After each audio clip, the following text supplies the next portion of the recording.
अस्सलाम वालेकुम स्टूडेंट्स, मैं हूं ज़फ़र रफ़ी, आपका टीचर बायोलॉजी का, और हम डिस्कस कर रहे हैं 10th क्लास की बायोलॉजी। आज जो हमारा टॉपिक है, एक तो ये है कि जो दो साइड बॉक्सेस हैं उसे हम डिस्कस करेंगे, और इसके साथ में हम जो आगे हमारी डिस्कशन है साथ साथ आपसे बातचीत भी होगी, गपशप भी रहेगी।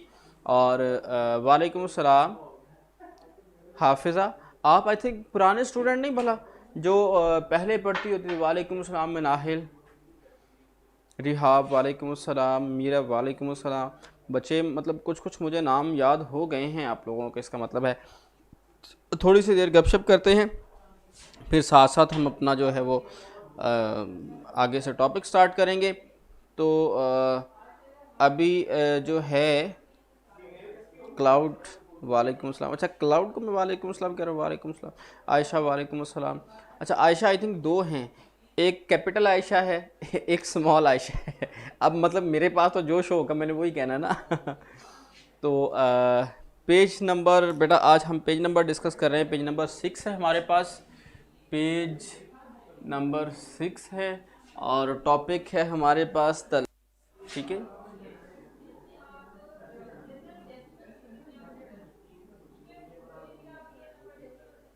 ये आज हम टॉपिक डिस्कस करेंगे। जी मुझे पता चल रहा है खैर ये तो मतलब गपशप तो लगती रहेगी साथ साथ with the passage of time. अच्छा, हिफ्ज़ा हिफ्ज़ा ठीक ठीक ठीक ठीक। तो आप मुझे ये बताएं, आप वो प्रीवियस स्टूडेंट ही हैं जो पहले मेरे पास नाइन्थ में पढ़ती होती थी, शायद जो सीनियर नाइन्थ हैं। अच्छा अच्छा, मिनाहल आप भी पुराने स्टूडेंट, ठीक ठीक ठीक ठीक ठीक। ओके ओके ओके, वालेकुम अस्सलाम अब्दुल्ला,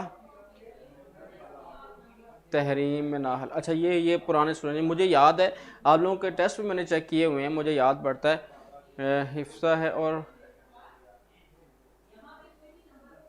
अच्छा ठीक है, मैं नाहिल, हाय आयशा, हाँ आयशा ठीक है। अच्छा जी, आपकी अपनी डिस्कशन भी चलती रहेगी साथ साथ, और कुछ गपशप भी करेंगे। चलो आज थोड़ा सा वो बात करने का मूड बन रहा है मेरा, आप लोग कुछ पूछना चाहते हैं तो मुझसे पूछें। थोड़ा सा टाइम को 5-1 मिनट हम अपनी बातचीत करते हैं, फिर हम टॉपिक स्टार्ट करेंगे। तो अच्छा जी, जी सर वही है। नहीं बेटा, भूला नहीं हूँ मैं, ऐसी बात नहीं है, इसीलिए मैं रिमेंबर कर रहा था ना, मैंने नाम सारे पढ़े तो मुझे याद आ गया, मैंने कहा आप तो पुराने स्टूडेंट हैं। तो स्टूडेंट मतलब होते बहुत ज़्यादा हैं, सम टाइम भूल जाते हैं लेकिन अक्सर याद रहते हैं, जो अच्छे स्टूडेंट होते हैं वो याद रहते हैं। अच्छा, आप न्यू हैं, ये एक अच्छा ठीक है, वालेकुम अस्सलाम, वालेकुम अस्सलाम सना मुबशर। स्टडी शुरू करते हैं। मेरी ये कोशिश होती है कि थोड़े से स्टूडेंट जो है ना वो इकट्ठे हो जाएं। तकरीबन मैं ये देख रहा हूँ जो मेरा एनालिसिस है, ये नवाल भी आई थिंक पुराना स्टूडेंट, हाँ ठीक ठीक ठीक, ये वो नाइन्थ वाले अब 10th में आ गया। अच्छा अच्छा अच्छा अच्छा, मतलब वो समटाइम ना माइंड आउट हो जाता होता है तो मैं यही समझ रहा था कि ये 9th ही है शायद, ठीक है। तो इसका मतलब है ये मेरी प्रीवियस क्लास ही है जिसे आज हम डिस्कस कर रहे हैं, ठीक है। कुछ स्टूडेंट न्यू होंगे। मैं ये सोच रहा हूँ कि हमारे जो रेगुलर स्टूडेंट हैं उनकी स्ट्रेंथ 10th में कोई 35 तक है तकरीबन, जो रेगुलर क्लास लेते हैं। बाकी आने जाने वाले जो है वो तो चलते रहते हैं। तो खैर मेरी कोशिश यही होती है कि तमाम बच्चे इकट्ठे हो जाएं, फिर हम टॉपिक स्टार्ट करें। तो टॉपिक के अंदर फिर आप अपनी डिस्कशन जो है उससे थोड़ा सा गुरेज किया करें। सर कल आपने डेथ रेट, हाँ बिल्कुल आपने याद करवा दिया, डेथ रेट के बारे में बताना था, बेहतरीन। चलो उसकी बात करते हैं। मैं एक रिसर्च पढ़ रहा था, कल परसों की बात है, तो उसमें ये बताया गया था कि death rate of human being is very suppress, ये बहुत सुप्रेस हो गई, बहुत कम हो गई। वालेकुम सलाम अब्दुल्ला, नूर, शावेज़, ये सारे वही स्टूडेंट हैं। ओके, मतलब फॉर्मल लेक्चर आज उससे ज़रा हट के हम बातचीत कर रहे हैं, थोड़ी गपशप लगा रहे हैं। अब्दुल रहमान वालेकुम सलाम। अच्छा जी, तो सर आपको मेरा नाम याद है? जी बिल्कुल मुझे नाम याद है। मुझे आप लोगों में से ना मैक्सिमम बच्चों के नाम मुझे याद हैं, क्योंकि आप लोग जो है वो प्रीवियस सेक्शन में भी थे। तो असल में अभी तो नहीं, जब रेगुलर क्लासेस होती है ना तब एक दिन में मैं 9 क्लासेस पढ़ा रहा होता हूँ, 9 क्लासेस पर डे। हर क्लास में किसी में 50 स्ट्रेंथ है, 45 है, 35 है, 50 इतने होते हैं। तो आप अंदाज़ा करें कि अगर 9 सेक्शन एक बंदे ने पढ़ाने उसको किस किस का याद रहेगा, लेकिन फिर भी किसी हद तक याद रहेंगे। यहाँ वाले यार यहाँ के कोई लिमिटेड हैं 9th और 10th के स्टूडेंट, ठीक है। इकरा वालेकुम सलाम। चलें जी, तो डेथ रेट की बात मैं कर रहा था। अच्छा जी, ठीक है। तो मैं बात कर, डेथ रेट बहुत कम हो गया है, सुप्रेस हो गया। चले, हमारी स्टूडेंट भी तकरीबन जो रेगुलर स्टूडेंट हैं वो तकरीबन पूरे हो, इधर उधर की कवाम कुछ आती है फिर दौड़ जाती है, लेकिन जो रेगुलर स्टूडेंट हैं, आज हमारी इसी बारे में मीटिंग भी चल रही थी कि स्टूडेंट्स को रेगुलराइज किस तरह किया जाए। जिस तरह हमारे एक वज़ीर साहब हैं, वो मीडिया को रेगुलराइज करने के कहते हैं, हमने उस तरह से नहीं करना। हमारी ये कोशिश होगी स्टूडेंट फ्रीक्वेंटली, मतलब जो पढ़ रहे हैं उनको कोई लेक्चर मिसिंग ना हो, हम उनका फॉलोअप रखें। कहीं से अगर कोई मिसिंग है तो उसको हम अपडेट करें, उसके साथ कांटेक्ट करें, उससे बताएं बेटा आपका ये मिसिंग है, आप फलां लेक्चर सुन लें, नहीं समझ आ रहा एक्स्ट्रा टाइम ले लें। मतलब बिल्कुल जस्ट लाइक अकेडमी कि आपको पूरी हम सपोर्ट देने की कोशिश करेंगे, ठीक है। कि अच्छा, इसके बाद वो डेथ रेट में बात कर रहा था, उसमें रिसर्च से ये बात पता चली, अब जितनी डेथ हो रही हैं these are maximum from corona virus कोविड-19, इसकी वजह से ज़्यादा डेथ हो रही हैं। और जो बाकी डेथ थी, जिस तरह हार्ट अटैक था, शुगर की वजह से, अदर डेथ बहुत सारी थी, वो सब की सब बहुत कम हो गई हैं। हॉस्पिटल्स खाली हैं, सिर्फ जो कोरोना वाले हैं। अब किसी को अगर हल्का फुल्का इशू है ना, वो भी कहता है चलो घर में चाय बना के पी लो, कोई सौंफ इलायची डाल डुल के कुछ खा पी लो तो उससे रिलीफ हो जाए। हॉस्पिटल ही जाना, वहाँ कोरोना फिर रहा है, तो इसलिए हम वहाँ ठीक भी हो जाते हैं। अब असल बात सोचने का मकसद और वो करने का मकसद ये है कि हम रेगुलर डेज में डेथ रेट इतना ज़्यादा क्यों था और अब कम क्यों। हालांकि अब तो डिजीज़ आई, अब तो बढ़ना चाहिए कि नॉर्मल डेथ रेट और प्लस डिजीज़ डेथ रेट ये तो डबल हो जाना चाहिए, ज़्यादा होना चाहिए, लेकिन इस तरह नहीं है, जबकि डेथ रेट कम हो गया है, ठीक है। अच्छा जी, तो वो अब डेथ रेट कम होने की रीज़न ये है कि हम प्योर डाइट पे आ गए हैं, बाहर की दुकानें बंद हो गई हैं मैक्सिमम, तो हमारी फूड जो थी ना क्वालिटी वो इम्प्रूव हो गई है, घर के बने हुए खाने खा रहे हैं। हल्का फुल्का इशू होता है तो कोरोना के खौफ की वजह से हम हॉस्पिटल ही नहीं जाते, तो वो घर में ठीक हो जाता है। पहले जिसको हल्का सा भी कोई मसला हो गया तो चलो जी दौड़ो दौड़ो हॉस्पिटल दौड़ो। डॉक्टर्स भी जो प्राइवेट सेक्टर है ख़ास तौर पर, वो इंजेक्शन और ये और वो एट्सेट्रा करके वो आपको ठीक ठाक बिल बना के आपको टीका लगा देते हैं, या टीका लगा के बिल बना लेते हैं, जो मर्ज़ी आप कह लें। तो वो सीन चलता था। लेकिन अब जो है लोगों ने इस चीज़ से, मतलब कोरोना वायरस से डर के अपने आप को ज़िंदा कर लिया है किस्म का। तो मैं तो आपको यही कहूँगा कि आप लोग अपनी रेगुलर लाइफ के अंदर, जो आपकी डेली लाइफ है, उसमें भी आप घर की बनी हुई चीज़ें खाएं। मैं तो पहले भी अक्सर आपको पता है, मैं 9th में भी आपको बताता रहता था कि घर की बनी हुई चीज़ें खाएं आप। उसमें ये होता है कि आपके पास, आपको पता होता है कि हमने ये चीज़ बनाई है, हमने खानी है, हमने जो भी काम करना है वो सफाई के साथ करना है, वो अच्छा करना है ताकि हम अच्छी चीज़ खा सकें। लेकिन जो बाहर के लोग होते हैं वो तो इस चीज़ की केयर नहीं करेंगे ना, उनको पता है। वो तो मैंने आपको पहले भी बताया था कि मैं जो है वो एक बारबेक्यू शॉप पे गया था, तो वहाँ पे डीप फ्रीज़र के अंदर इतना इतना रेड कलर का जो है वो विस्कस लिक्विड पानी खड़ा था जिसमें स्मेल आ रही थी, उसी के अंदर वो चिकन और सारा कुछ वो मैरिनेट हो रहा था और वही वो फ्राई करके लोगों को दे रहा था। लोग कहते हैं वाह वाह वेरी गुड वेरी टेस्टी। वो इतनी देर तो वो डिप रहेगा मसाले और वो खून और पता नहीं क्या क्या, मैं यहाँ पे सोच के वो अजीब सा होता है। तो ये होता है। और आप देखते हैं फूड अथॉरिटी जो है वो अपनी कोशिश कर रहे हैं, लेकिन हमारे यहाँ माफिया बहुत बड़े बड़े हैं, तो और वो जो है बहुत ज़्यादा हैं। वो अपनी सी कोशिश करते हैं, हर रोज़ 10 15 20 लोग जगह को वो सील कर रहे हैं, चेकआउट कर रहे हैं। किसी इवन के बड़े बड़े किचन जो हैं, बड़े बड़े जो हैं ब्रांड हैं, उनके जो किचन है वो नीट एंड क्लीन नहीं है, वो हमारे मयार पर पूरा नहीं उतरते, इसलिए उनको वो रिस्ट्रिक्ट कर दिया जाता है, उसे बैन कर दिया जाता है। तो अब आप ये देखें तो इससे बेहतर है, बेहतरीन तरीका, हर चीज़ घर बन सकती है।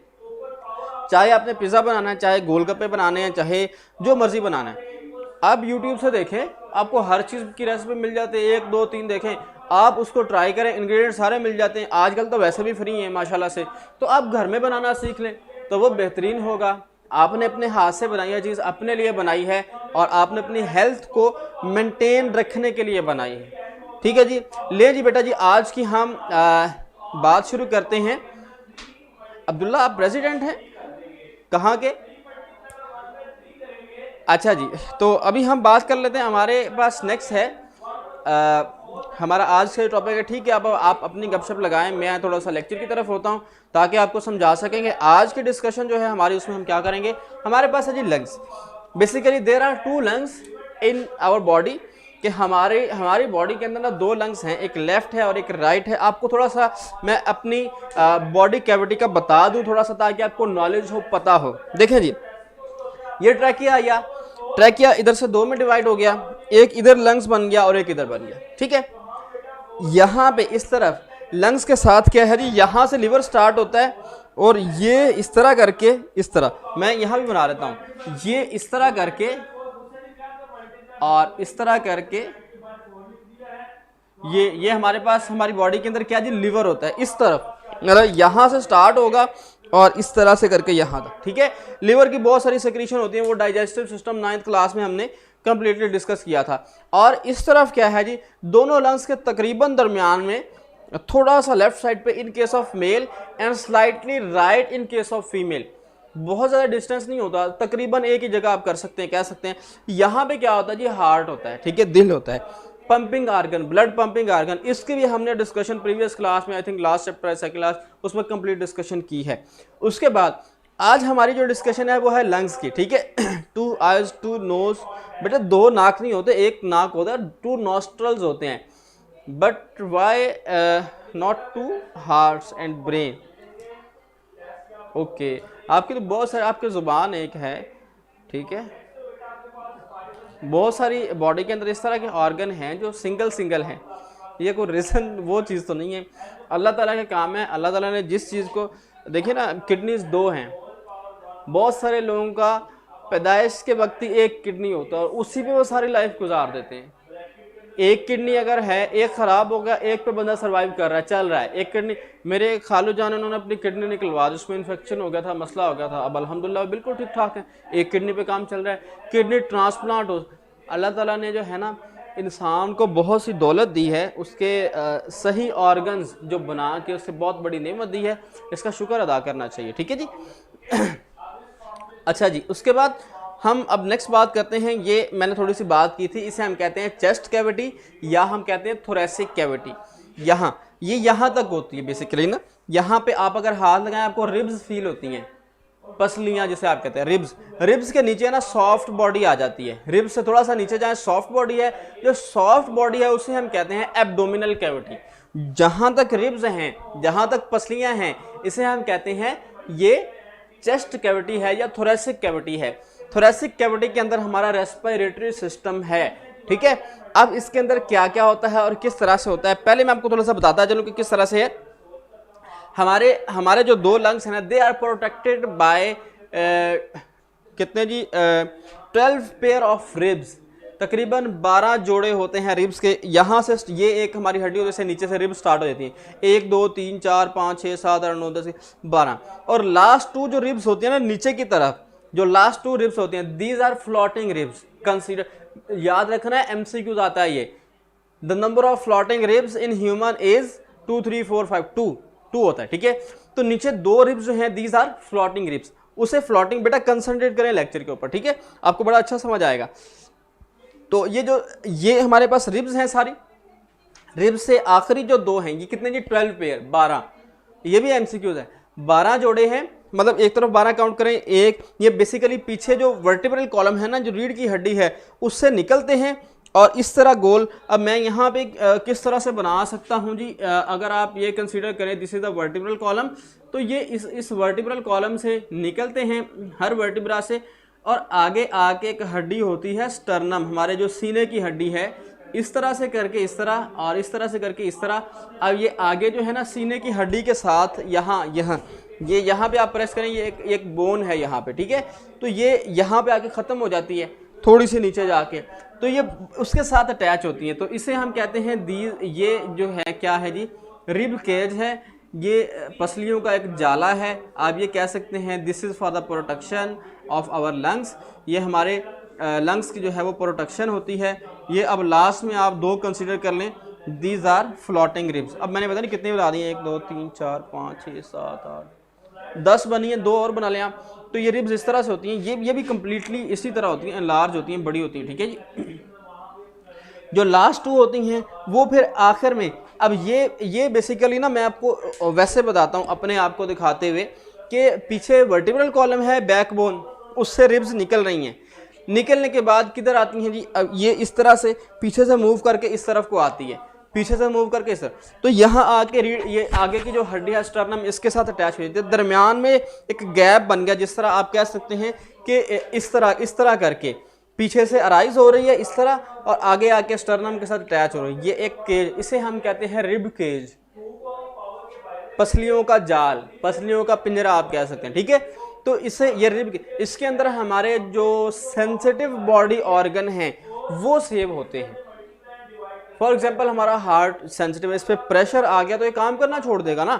इसी तरह हमारे लंग्स हैं, किसी ने दबा दिया ऊपर से लंग्स को, तो दबा दिया तो वो तो हवा काम, हमारे स्टमक को दबा दें तो क्या है, फूड मूव कर जाएगी ना, कर जाए, कोई मसला नहीं है।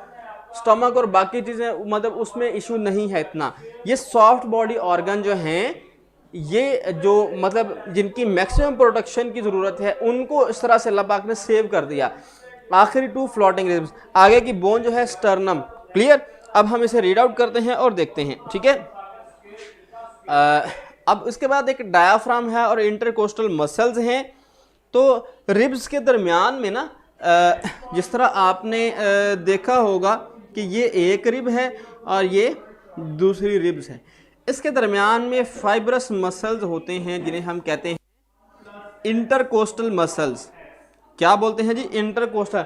अब ये तो नहीं है ना कि आपकी वर्टिब्रा है, यहाँ पे रीढ़ की जो है, सॉरी ये आपके रिब्स हैं, इनके दरमियान में गैप तो नहीं है ना कहीं भी, कि आप उंगली तो नहीं डाल सकते, कहीं भी गैप नहीं है, वो नीचे जाके कैविटी में गैप आता है। तो यहाँ पे जो एक रिब से दूसरे रिब के दरमियान का फासला है ना, उसके अंदर इंटरकोस्टल मसल्स हैं जो उसे स्टॉप, जो उसे प्रोटेक्ट कर रहे हैं, ठीक है बेटा। अभी आप जो है ना थोड़ा सा अपने आप को वो लिमिट में रखा करें, मतलब लिमिट से मुराद यह है कंसंट्रेट टू द टॉपिक, बातचीत करें, लेकिन जब टॉपिक स्टार्ट हो जाए थोड़ा सा स्टॉप कर लें, उससे ये होगा कि आपकी अंडरस्टैंडिंग अच्छी हो जाएगी, कॉन्सेप्ट अच्छा डेवलप हो जाएगा। आपको पता है 5-10 मिनट पहले भी आपके गपशप होते हैं, आखिरी 5-10 मिनट भी गपशप, उसमें आप करें, ठीक है। तो मतलब मुझे इफेक्ट नहीं है, बहुत सारे बच्चे चुप करके सुन रहे हैं लेक्चर, उनके लिए अब उनका भी टाइम इस तरह से जो थोड़ा सा वेस्ट हो जाता है। तो कोशिश किया करें कि जब लेक्चर आपको प्रोवाइड किया जा रहा है ना, पढ़ाया जा रहा है, तब आप सुने। सिर्फ मेरी कोशिश होती है कि लेक्चर में घुस के ईच एंड एवरीथिंग आपको 100% सिखा दी जाए, बता दी जाए, आप उसे अंडरस्टैंड कर लें, सीख लें बस। और मेरा तो इसलिए मेरी ये आपसे रिक्वेस्ट है कि जब आप जो है ना लेक्चर स्टार्ट हो जाए प्रॉपर, मतलब पहले इंट्रोडक्शन गपशप इधर उधर की बात 5-7 मिनट चलती है, इसी तरह नेक्स्ट आखिर में भी, उसमें आप कुछ भी कर सकते हैं। लेकिन जो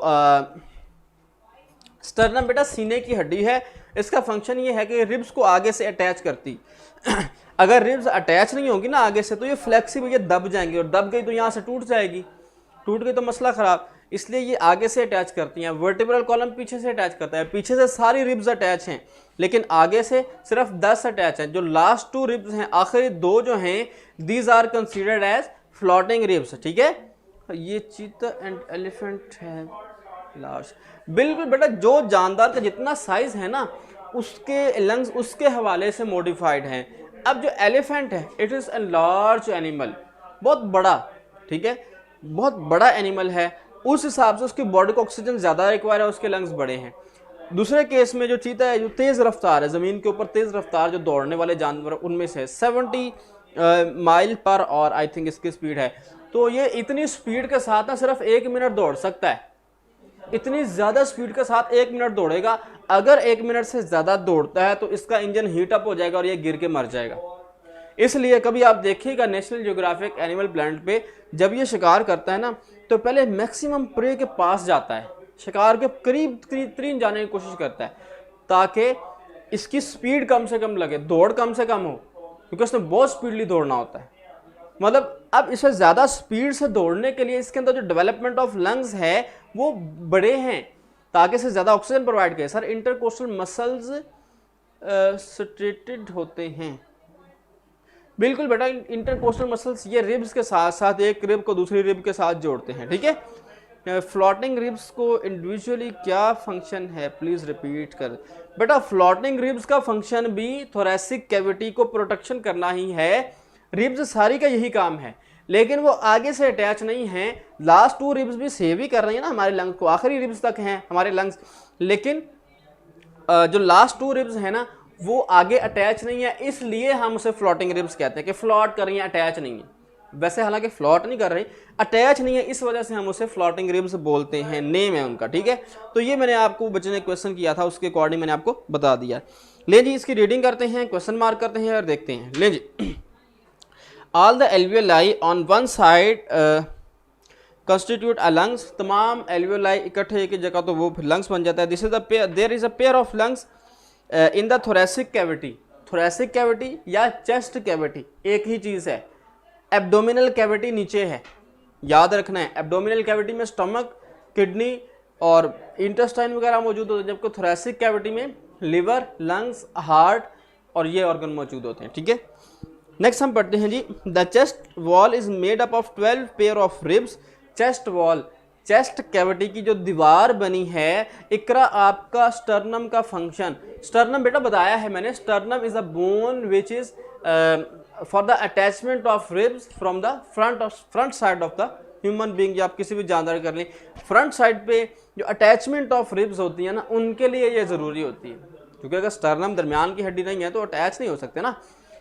आप कल के लेक्चर के लिए एनिमेटेड वीडियो भी देखिएगा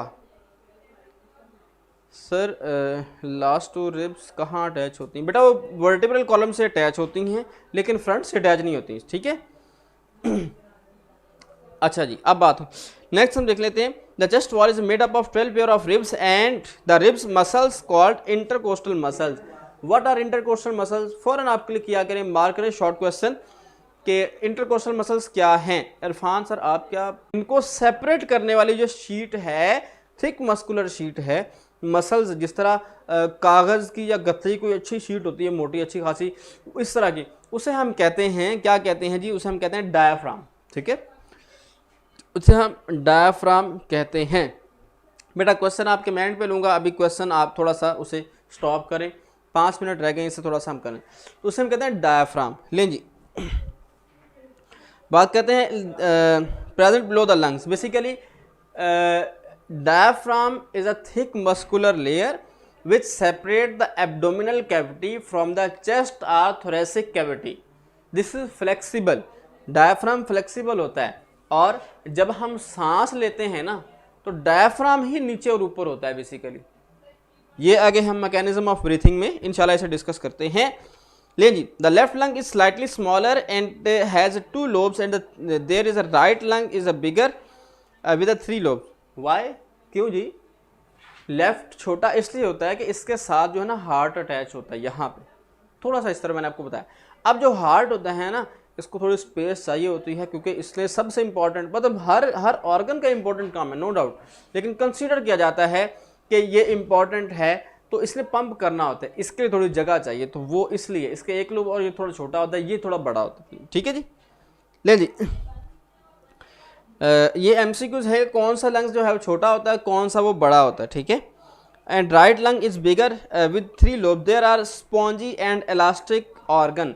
स्पॉन्जी कहते हैं फोम की तरह, जिस तरह आप लोग देखते हैं कि डस्टर होता है वो फोम वाला, स्पॉन्जी दबा दें दब जाता है। स्पॉन्जी और इलास्टिक जिसमें फ्लेक्सिबिलिटी होती है, ठीक है, उस तरह का स्ट्रक्चर होता है। ले जी, the lungs also have blood vessels that are the branches of the pulmonary arteries and vein. इसमें सर्कुलेशन होती है पल्मोनरी आर्टरी और पल्मोनरी वेन, ठीक है बेटा। मैं अब्दुर्रहमान लास्ट में बताता हूँ दोबारा डायफ्राम। तो each lung is enclosed by 2 membrane called outer pleural membrane and inner pleural membrane. Please remember that there are 2 membranes in from outside of the lungs, inner pleural and outer pleural. 2 membrane हैं जिसके अंदर lungs जो है वो enclosed हैं, जिसके अंदर वो मतलब पैक किए गए हैं या वो सेव हैं आप कह सकते हैं, ठीक है। Each lung is enclosed bye, ये हो गई बात, the membrane enclose a fluid which provide lubrication for the free expanding and contracting of the lungs। अब ये free expanding and contracting mechanism of breathing में डिस्कस करेंगे। बेसिकली जब हमारे ये दो लंग्स हैं ना, यहाँ पे ये जो दो लंग्स हैं, इनके बाहर की तरफ एक मेम्ब्रेन है, एक झिल्ली है, इसकी अलग दो दो हैं। अब हमारे लंग्स के और उसके दरमियान थोड़ा सा अगर हम इसे डायग्रामेटिकली देख लें तो होपफुली आपको समझ आ जाएगा। तो देखें जी, हम अभी फिल वक्त एक का जो है ना वो डायग्राम बनाते हैं, एक लंग्स में से एक हिस्से की। तो ठीक है जी, ये इस तरह से करके जो है वो लेंगे, ठीक है। यहाँ पे अब जो है वो इसका ब्रोंकाई और वगैरह वगैरह, ठीक है। इस तरह से थोड़ा सा स्ट्रक्चर बनता है इसका, थोड़ा बहुत आप एडजस्ट कीजिएगा। लें जी, ठीक है। Dome shape, less dome shape, इसकी अब हम बात कल करेंगे। ले जी, अब ये जो है ना इसके अंदर ये बेसिकली मैंने बनाया है लेफ्ट साइड वाला, ये छोटा है, ठीक है sir. Why there are known as pleural membrane, this is the name of the membrane. अभी क्वेश्चनिंग टाइम आपका एंड पे है, थोड़ी देर वेट करें, 2-3 मिनट इसे मैं क्लियर कर लूँगा। अच्छा जी, इसके बाहर की तरफ दो मेम्ब्रेन हैं जिसके दरमियान में क्या है जी, विस्कस फ्लूइड है, लिक्विड है, जो क्या करता है जी, this is for the protection of the lungs, expanding and contracting. मतलब लंग्स जो एक्सपैंड होते हैं और कॉन्ट्रैक्ट होते हैं, जो फैलते और सिकुड़ते हैं ना, मतलब ये अभी ये छोटा हुआ है, जब बड़ा होगा ना ये नीचे की तरफ को भी एक्सपैंड हो जाएगा, ये लाइन इस तरह आ जाएगी, ऊपर से ये मतलब गुंबद नुमा हो जाएगा, डोम शेप आप कहते हैं, ठीक है। तो ये स्ट्रक्चर इसका बन जाएगा। तो वो फिर अभी हम कल आगे डिस्कस करेंगे मैकेनिज्म ऑफ ब्रीथिंग में। तो ये बेसिकली इस तरह, तो ये मेम्ब्रेन उसे एक लिमिट से ज़्यादा नहीं बढ़ने देती। और समटाइम पता क्या होता है, इनके दरमियान जो लिक्विड है, ये सबसे इनर लेयर जो है ये तो लंग्स की अपनी है ना, उसके बाद उससे आउटर एक है, उसके बाद उससे आउटर दूसरी है। अब इसके दरमियान जो पानी होता है ना, लिक्विड होता है, विस्कस होता है, गाढ़ा, एक जिस तरह आप कहते हैं लुब्रिकेशन के लिए कि फ्रिक्शन ना हो, रगड़ ना लगे, बाकी ऑर्गन के साथ डिस्टर्बेंस ना हो, तो उसके लिए जो है ना ये लुब्रिकेशन होती है, की गई कुदरती तौर पर, ठीक है। तो उसको फिर जो है डेवलप किया गया। तो अब सम टाइम क्या होता है, इनके दरमियान पानी, कहते हैं फेफड़ों में पानी पड़ गया, उसके वो बेसिकली क्या होता है, वो लंग्स के अंदर भी हो सकता है मटेरियल, और मोस्ट टाइम वो इन मेम्ब्रेन के अंदर जो है वो ज़्यादा पड़ जाता है। इन मेम्ब्रेन के दरमियान पानी बनना शुरू हो गया, ज़्यादा डेवलपमेंट ऑफ वाटर हो गया, विस्कस मटेरियल, इन्फेक्शन हो गया किसी भी वजह से, तो वो बढ़ जाता है, फिर उससे वो इशू होता है, फिर उसकी ट्रीटमेंट प्रॉपर जो है वो करनी चाहिए, की जाती है। ले जी, there is a last 5 minutes and these 5 minute just for you. ये 5 मिनट जो है सिर्फ आपके लिए हैं, आपकी डिस्कशन के लिए, गपशप के लिए। बताएं जी, if you have any question. अब देख लो आयशा, अब बेटा सिर्फ आप क्वेश्चन कीजिएगा रेलिवेंट टू द टॉपिक। आपके क्वेश्चन जो हैं वो रेलिवेंट टू द टॉपिक होने चाहिए। आज हमने थोड़ा सा ये पढ़ लिया है, तो इसे आपने इंटरकोस्टल मसल्स की डेफिनेशन, रिब्स की, ये आप बेसिकली ना कर लीजिएगा। Right A note on lungs के नाम से क्वेश्चन आया हुआ, आई थिंक 2013 में, मुझे थोड़ा याद पड़ रहा है, 2013 गुजरांवाला बोर्ड के फर्स्ट टाइम के अंदर ना ये पेपर में आया है, right A note on lungs. तो उसमें फिर आपने ये लिखना है और साथ डायग्राम बनानी है। बहुत 50% चांस हैं, बहुत ज़्यादा इंपॉर्टेंट नहीं है, लेकिन बहुत निगलेक्ट भी नहीं कर सकते। इसमें से शॉर्ट तो 2-3 मस्ट है ना, तो ये आप लोगों ने करना है। ले जी, आपके क्वेश्चन आना शुरू हो गए हैं बच्चों के। क्या कह रहे हैं जी स्टूडेंट्स? अभी नहीं बेटा, हार्ट जो है वो इनसाइड द लंग्स थोड़ी होता है। तो सॉरी, अच्छा सॉरी, आपकी अपनी शाहवेज हार्ट की मर्जी। बेटा आपसे मैंने ये रिक्वेस्ट की है कि आप अभी अपनी डिस्कशन, आपने सारा लेक्चर अपनी डिस्कशन ही करना होती है, थोड़ा सा ना केयरफुल रहा करें। लंग्स का साइज बेटा depend upon the organism and, मतलब उसके हवाले से जितनी हाइट है उतने बड़े लंग्स होंगे, लेकिन ये है कि वो आखिरी रिब तक होते हैं, पसलियों तक। ये आप इसकी मेजरमेंट कर लें, हर पर्सन का अलग डिस्टेंस है, उतने लंग का साइज़ होता है, ठीक है। तो इसके बाद जी बेटा अपना फीडबैक आप लाजमी दिया करें, मुझे बताया करें कि क्या चीज़ क्लियर है, क्या चीज़ क्लियर नहीं है, और पता चले, ठीक है। जी बेटा बिल्कुल, लेकिन अब जो है ना इंटरकोस्टल मसल, ये तो छोटी डेफिनेशन है, और डायफ्राम इंटरकोस्टल मसल्स की आप कर लें। This is there is a pair of lungs in the thoracic cavity, the chest wall is made up of 12 pair of ribs and rib muscles called intercostal muscles, यहाँ तक कर लें। और दूसरी डायफ्राम की definition, a thick muscular structure called diaphragm is present below the lungs, इतनी ही कर लें, ये आपको मिल जाएंगे नंबर हार्ट की।